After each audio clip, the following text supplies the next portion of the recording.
Какво ще стане, ако се разболеете, имате деца или загубите работата си? Без значение къде работите, ЕС помага да сте сигурни, че сте осигурени.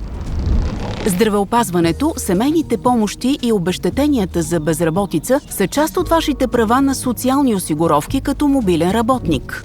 Имате право на здравни грижи в страната, в която живеете или работите, по същия начин като гражданите на тази държава, дори ако сте осигурени в друга държава от ЕС.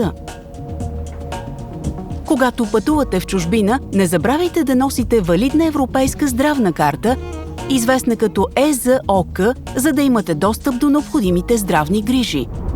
Семейните помощи обикновено се изплащат в държавата, в която работите, дори когато членовете на вашето семейство живеят в друга държава от ЕС.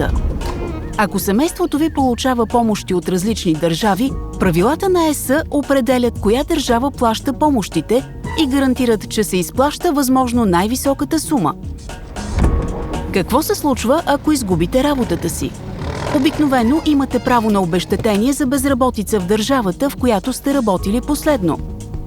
Времето, през което сте работили и сте били осигурявани в други държави, се взема предвид при кандидатстване за обезщетение за безработица. Ако редовно пътувате през граница, за да ходите на работа, трябва да подадете заявление за обезщетение за безработица в държавата, в която живеете.